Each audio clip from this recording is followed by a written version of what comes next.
بسم اللہ الرحمن الرحیم نحمدہ ونصلی علی رسولہ الکریم اما بعد. محترم دوستوں اور بزرگوں، گزشتہ مجلس میں نے آپ کو یہ بتایا کہ نبی کریم صلی اللہ علیہ وسلم نے بیماری کے سلسلے میں جو ارشاد امت کے سامنے رکھے ہیں وہ دو قسم کے ہیں. بعض ارشادات، بعض حدیثیں تو وہ ہیں کہ جس میں امت کے عقیدے کو صحیح کیا گیا ہے. بیماری کے سلسلے میں امت کا عقیدہ بگڑ سکتا تھا. یہ ایک ایسا موقع تھا کہ جس میں انسان کا عقیدہ آگے پیچھے ہو سکتا ہے. جیسا کہ میں نے پچھلی مجلس میں بھی بتایا، دو موقعوں پر انسان عقیدے میں بھی اپ ڈاؤن ہوتا ہے. وہ ان میں سے ایک موقع غمی کا ہے اور ایک موقع خوشی کا ہے، اس لیے کہ ان دونوں موقعوں پر جذبات اپنے محل پر اور مقام پر نہیں رہتے. تو جہاں جذبات بدلے ممکن ہے عقیدہ بھی آگے پیچھے ہو جائے. تو آپ صلی اللہ علیہ وسلم کے بعض ارشادات وہ ہیں جس میں بیماری کے وقت مسلمان کا عقیدہ آگے پیچھے نہ ہو پائے، اس کے لیے آپ نے اصلاح فرمائی ہے. اور دوسرے ارشادات بیماری کے سلسلے میں وہ ہیں جس میں آپ نے دوائیاں بتائی کہ اس بیماری میں یہ کھاؤ گے تو اچھا ہو جائے گا، شفا یاب ہو جاؤ گے. انشاءاللہ اس کو آگے ذکر کیا جائے گا. پچھلی مجلس میں نے آپ کے سامنے ایک ٹکڑا مختصر سا نبی کریم صلی اللہ علیہ وسلم کی حدیث کا رکھا تھا. ویسے حدیث بہت مختصر ہے، لیکن ہمارے عقیدے کو بیلنس کرنے کے لیے، درستگی پر قائم رکھنے کے لیے بہت بڑا ٹکڑا ہے یہ. آپ صلی اللہ علیہ وسلم فرماتے ہیں ما انزل اللہ داء الا انزل له شفاء، او کما قال علیہ الصلوۃ والسلام. اللہ تعالیٰ نے جو بھی بیماری پیدا کی اس کے لیے شفا اور اس کے لیے دوا ضرور پیدا کی. حدیث شریف میں دو ٹکڑے ہیں. پہلا ٹکڑا تو یہ ہے کہ اللہ تعالیٰ نے بیماری اتاری، اور دوسرا ٹکڑا یہ ہے کہ اس بیماری کی دوا بھی اتاری. بیماری اتاری اللہ نے، یہ جو نبی کریم صلی اللہ علیہ وسلم نے امت کے سامنے رکھا، اس میں آپ امتیوں کے ذہن میں یہ بٹھانا چاہتے تھے کہ امت مسلمہ جیسے بھلائیاں اور اچھائی اللہ کی طرف منسوب کرتی ہے، ویسے برائی آتی ہے، بیماری آتی ہے، کوئی نقصان ہوتا ہے، وہ بھی اللہ کی تقدیر سے ہوتا ہے. مسلمان اس میں ماننے والا ہوتا ہے. یہ عقیدے کی اصلاح تھی. میں نے جیسا کہ بتایا، اس وقت بھی دنیا کے اندر بہت سے لوگ وہ ہیں جیسے مجوس اور پارسی لوگ ہیں، وہ اچھائی ایک بھگوان کی طرف منسوب کرتے ہیں اور برائی دوسرے بھگوان کی طرف منسوب کرتے ہیں. آج سائنس کا بہت غلغلہ ہے. پوری دنیا کے اندر سائنس کی، ٹیکنالوجی کی مختلف کھوجیں اتنی بڑھ چکی ہے کہ ہماری آنکھیں بھی اب اس کی چمک دمک سے خیرہ ہونے لگی. سائنس کے فائدے بھی بہت ہیں. اس نے دنیا والوں کو بہت راحت اور آسانیوں کے سامان پیدا کیے، لیکن اس کا ایک بہت بڑا نقصان یہ بھی آیا کہ سائنس کے ساتھ ساتھ ناستک پنا چلا آیا. ہماری نگاہیں اب اسباب ہی پر ہیں، مشین ہی سب کرتا ہے. سائنس کی ٹیکنالوجی سے جو چیزیں بنائی گئی ہے وہی ہمارا سارا کام کاج کرتی ہے. اللہ سے ہماری نگاہیں اٹھ گئی. بہت سے لوگوں نے، میں آپ کو سچ بتاؤں، سائنس میں گھس کر رچ بس کر اپنا ایمان کھو دیا. اس لیے کہ سائنس صرف اسباب کو بتاتی ہے، اسباب کے پیدا کرنے والے کو سائنس کبھی نہیں بتاتی. بلکہ مجھے تو کہنے دیجئے، ان کا مشن ہے کہ وہ رب سے ہٹا کر اسباب کے ساتھ بندوں کو جوڑ دیں. باقاعدہ اس کی مہم چلتی ہے. چنانچہ جو لوگ صرف سائنس پڑھے ہوئے ہیں، جن کو دین کے نام کی بھنک نہیں لگی، ایسے چند نوجوان گریجویٹ لوگوں کے پاس آپ بیٹھیں گے اور اگر روحانیت کی بات کریں گے اور یہ کہیں گے کہ بیماری کے پیچھے تاثیر پیدا کرنے والی ایک دوسری ذات ہے، تو ان کو بڑا تعجب ہوگا اور ممکن ہے وہ آپ کی ہنسی اڑائے کہ کیسی بات کر رہا ہے. یہ سائنس کا ایک بہت بڑا نقصان ہے. مسلمانوں کو اسی لیے کہا جاتا ہے کہ آپ دنیاوی تعلیم، سائنس کی تعلیم حاصل کریں تو دین کی تعلیم بھی ساتھ میں رکھیں. اس کی وجہ یہ ہوگی کہ سائنس کی وجہ سے جو 19-20 ہو گیا ہوگا وہ دین کی تعلیم بیلنس کر لے گی اس کا. اور جو صرف دنیاوی تعلیم پڑھتے ہیں، صرف سائنس کی تعلیم پڑھتے ہیں، وہ ایک ہی کان سے سنتے ہیں. ہماری گجراتی میں جس کو کہتے ہیں ایک ہی نس چلتی ہے، صرف دوسری نس چلتی ہی نہیں. جب پڑھائی اور دینی تعلیم نہیں حاصل کی ہوگی تو یہ برے عقیدے کی اصلاح کرنے والی کوئی چیز نہیں ہوگی. آج دنیا کی ہر چیز میں حفاظت کے لیے ہم سامان لگاتے ہیں. کوئی نہ کوئی جو ہے، جیسے موبائل نیٹ وغیرہ کے اندر لوگ آج سافٹ ویئر ڈلواتے ہیں وائرس سے بچاؤ حاصل کرنے کے لیے. اس کا مستقل پروگرامز ہوتا ہے، تو وہ پروگرام اس لیے ڈلوایا جاتا ہے کہ وائرس سے حفاظت ہو. تو آج ہماری وائرس سے حفاظت دینی تعلیم کے اندر ہے. بہت غلط سوچ رہے ہیں وہ ماں باپ جو صرف دنیاوی تعلیم دلواتے ہیں اپنے بچوں کو اور مکتب کی تعلیم کو کچھ نہیں سمجھتے، کوڑا رکھتے ہیں. ان حضرات نے اپنے بچوں پر بڑا ظلم کیا کہ صرف دنیاوی گندی تعلیم تو دی، لیکن اس کی اصلاح کے لیے وہاں جو خراب چیزیں تھیں اس کو نکالنے کے لیے جو دینی تعلیم کی ضرورت تھی اس سے اپنے بچوں کو کوڑا رکھا. میرے بھائیوں، میں اتنا کہنا چاہ رہا ہوں کہ آج سائنس کے زمانے میں نبی کریم صلی اللہ علیہ وسلم کا یہ ارشاد کہ بیماری بھی اللہ اتارتا ہے، یہ بہت بڑا مینار نور ہے، ہمارے لیے رہنمائی کا ایک بہت بڑا ذریعہ اور سبب ہے. آپ کو معلوم ہونا چاہیے سائنس کہتا ہے کہ وائرس ہی بیماری پھیلاتا ہے. اسی لیے چیپ ان کے یہاں بہت ہے، ایک کا چیپ دوسرے کو لگ جاوے گا. وہ اللہ کو بھول کر صرف وائرس کو سامنے رکھتے ہیں. اور آج بہت سے مسلمانوں کا ذہن بھی ایسے بن چکا ہے کہ وائرس ہی سب کرتا ہے. اللہ کی طرف سے ان کی نگاہیں اٹھ چکی ہیں. نبی کریم صلی اللہ علیہ وسلم نے ایسے لوگوں کے دلوں کے اندر دستک فرمائی اور یہ فرمایا کہ انزل اللہ داء، اللہ نے بیماری اتاری ہے. وائرس کی کیا حیثیت ہے کہ وہ کسی کو بیمار کر سکے؟ وہ ساری مخلوق میں سب سے کمزور ترین، جب تک اللہ کا حکم نہیں ہوتا وائرس کی مجال نہیں کہ وہ کسی کو بیمار کر سکے. مسلمان کا عقیدہ یہ ہونا چاہیے. تو ٹکڑا بہت چھوٹا سا ہے، لیکن آج کے اس گندے اور پرفتن زمانے میں اور عقیدے کو خراب کرنے والے زمانے میں اتنا ٹکڑا اگر کوئی اپنے ذہن و دماغ میں بٹھا لے، بیماری بھی اللہ نے اتاری ہے، انشاءاللہ کبھی یہ راہ سے بھٹکے گا نہیں. کتنا چھوٹا سا ٹکڑا ہے. آپ نے فرمایا انزل اللہ داء، بیماری اللہ نے اتاری. اور نبی کریم صلی اللہ علیہ وسلم کے زمانے میں بھی کچھ اس طرح کی ذہنیت لوگوں کی بنی ہوئی تھی. عرب میں جو جاہلیت کے دور میں بدو تھے، گاؤں کے رہنے والے تھے، بلکہ شہر میں رہنے والے لوگوں کا بھی ایک ماننا تھا کہ یہ وائرس اور جنتو ہی بیماری پھیلاتے ہیں، اللہ تعالیٰ کی طرف نسبت کرتے ہی نہیں تھے. چنانچہ وائرس سے ایسے ڈرتے تھے جیسے اللہ سے ڈرنا چاہیے. نبی کریم صلی اللہ علیہ وسلم نے اسی زمانے میں ان کے اس ذہنیت کی اصلاح فرمائی. آپ نے ایک چھوٹا سا ٹکڑا، اتنا چھوٹا سا فرمایا، لا عدوہ، چیپ لگنا کوئی چیز نہیں ہے. ایک انسان کا وائرس دوسرے انسان میں جا کر اس میں بیماری پیدا کرے بذات خود، آپ نے اتنے سے ٹکڑے کے اندر اصلاح فرما دی. لا عدوہ، چیپ لگنا کوئی چیز اسلام میں ہے ہی نہیں. اب واقعی کیا ایک مریض جس کو کوئی بیماری ہو، وبائی بیماری ہو، وہ دوسرے کے ساتھ اٹھتا بیٹھتا ہے تو واقعی چیپ نہیں لگتا یا لگتا ہے؟ تو اس سلسلے میں علماء کی، محققین کی ایک جماعت تو فرماتی ہے کہ رسول اللہ صلی اللہ علیہ وسلم نے نہ فرما دیا کہ چیپ لگتا ہی نہیں.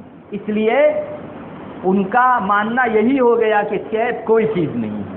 آپ بیمار کے ساتھ، چاہے وبائی بیماری والے کے ساتھ بیٹھو، اس میں بیماری لگے گی تو اللہ کے حکم سے لگے گی، چیپ سے کبھی نہیں لگ سکتی. اگرچہ دوسرے ایک جماعت محققین علماء کی یہ بھی فرماتی ہے کہ نہیں، ایک انسان کا وائرس دوسرے انسان کے اندر جا کر اللہ کے حکم سے بیماری پیدا کر سکتا ہے. یعنی چیپ کی حقیقت ہے، مگر برائی اس چیز میں ہے کہ وائرس کی طرف ہم اس کی نسبت کریں. آپ صلی اللہ علیہ وسلم نے جو فرمایا کہ چیپ لگنا کوئی چیز نہیں، اس میں آپ یہ فرمانا چاہتے تھے کہ وائرس سے چیپ نہیں لگتا. ہاں، وائرس جاتا ہے لیکن اس کو اللہ کا حکم آوے تو وہ اثر کرتا ہے، اس کے بغیر وہ اثر نہیں کر سکتا. علماء کی ایک جماعت یہ فرماتی ہے اور بہت سے حضرات نے اس قول کو لیا بھی ہے کہ بھائی چیپ لگتا ہے ایک سے دوسرے کو، لیکن وائرس نہیں لگاتا، اللہ کے فیصلے سے لگا کرتا ہے. آپ صلی اللہ علیہ وسلم نے یہ جو فرمایا کہ چیپ کوئی چیز نہیں، وہ جاہلیت کا ایک برا عقیدہ توڑنے کے لیے. چنانچہ ایک مجلس میں آپ صلی اللہ علیہ وسلم تشریف فرما تھے. ایک آدمی آیا اور اس نے سوال کیا نبی کریم صلی اللہ علیہ وسلم سے، یا رسول اللہ، ہمارے اونٹ جب جنگل میں رہتے ہیں تو بہت صحت مند رہتے ہیں، ان کو کوئی کھجلی وجلی نہیں ہوتی، جیسے ہرنی کے اوپر جو چمڑی ہوتی ہے وہ کتنی سافٹ ہوتی ہے، کتنی صاف شفاف ہوتی ہے. ایسی چمڑی والے ہمارے اونٹ رہتے ہیں، جنگل میں رہتے ہیں تب. لیکن ہماری بستی میں آتے ہیں اور بستی میں کسی ایک اونٹ کو کھجلی ہو گئی ہو اور اس کے ساتھ یہ اچھے اونٹ بھی ملتے ہیں تو ان کو بھی بیماری لگ جاتی ہے. یہ جاہلیت کا ایک خاص قسم کا نظریہ تھا کہ اس اونٹ کے وائرس اس کو لگے اور اس کی کھجلی اس پر، اس کی کھجلی اس پر، اور اس طرح 100 اونٹ اس سے جو ہے خارج زدہ ہو گئے. تو آپ صلی اللہ علیہ وسلم نے اس آدمی کی اصلاح فرمائی. آپ نے فرمایا کہ اچھا پہلے اونٹ کو کس نے چیپ لگایا؟ آپ نے صرف اتنا ہی فرمایا فمن اجرب الاول، پہلے کو کس نے چیپ لگایا؟ اگر اللہ تعالیٰ کسی میں بیماری پیدا کرنے کے لیے پہلے اونٹ کے وائرس کا محتاج ہو تو وہاں وائرس آئے کہاں سے؟ وہ اللہ نے ہی بھیجے. تو جو اللہ پہلے اونٹ پر بھیج سکتا ہے وہ دوسرے پر، تیسرے پر اور 100ویں پر کیوں نہیں بھیج سکتا؟ یہ در حقیقت جاہلیت میں جو ایک بری سوچ تھی اس کی اصلاح کرنی تھی کہ وائرس بذات خود چیپ نہیں لگاتا، اللہ کا حکم جب تک نہ ہو اس وقت تک یہ وائرس کچھ نہیں کر سکتا. بہرحال نبی کریم صلی اللہ علیہ وسلم نے یہ جو جملہ ارشاد فرمایا ما انزل اللہ داء، اصل ٹکڑا یوں ہے ما انزل اللہ داء الا انزل له شفاء. اللہ ہی نے بیماری بھی اتاری ہے. آج ہمارے دل و دماغ میں یہ بات رہنی چاہیے. میڈیا میں، سوشل میڈیا کے اندر، آپسی چرچاؤں میں ہم سب لوگ ایک ہی بات سنتے ہیں، کورونا وائرس، کورونا وائرس. لیکن کورونا وائرس کے خالق کی بات کوئی نہیں کرتا، اس کے پیدا کرنے کی والے کی بات کوئی نہیں کرتا. ارے اس کو پیدا کیا ہے اللہ نے، اگر وہ چاہے گا تو اثر کرے گا.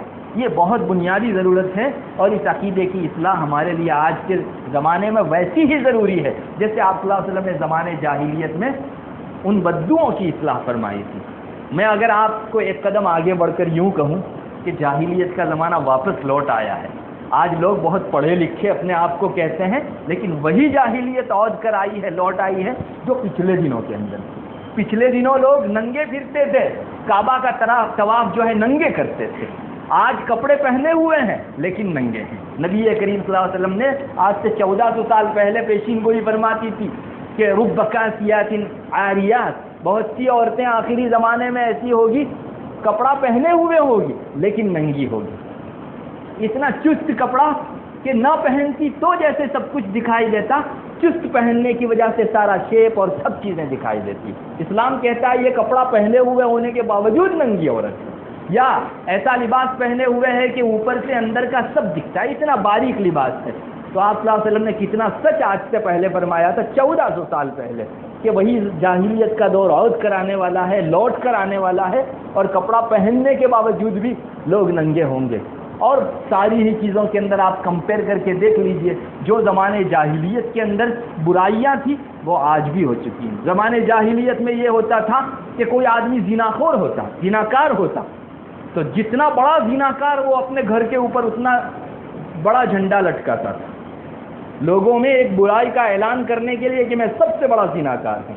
آج دنیا کے اندر اس پر مستقل فخر کیا جاتا ہے. اور آپ نے شاید پڑھا ہوگا اخبار میں سال میں ایک مرتبہ یہ رپورٹ چھپتی ہے کہ سب سے بڑا سیکسی کون.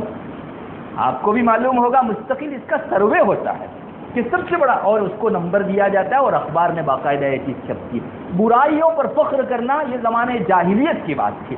آج کے اس پڑھے لکھے دور کے اندر بھی ہو بہو وہی چیز ہمارے درمیان میں عود کر آئی. تو آپ صلی اللہ علیہ وسلم نے اس وقت اصلاح فرمائی تھی ان لوگوں کی کہ وائرس کچھ نہیں کرتا. آج بھی وہی ہو رہا ہے. دنیا کہتی ہے کہ وائرس ہی چیپ پھیلاتا ہے. چنانچہ مسلمان بھی کتنی مرتبہ وائرس سے اتنا ڈرتا ہے کہ اللہ کو بھول جاتا ہے.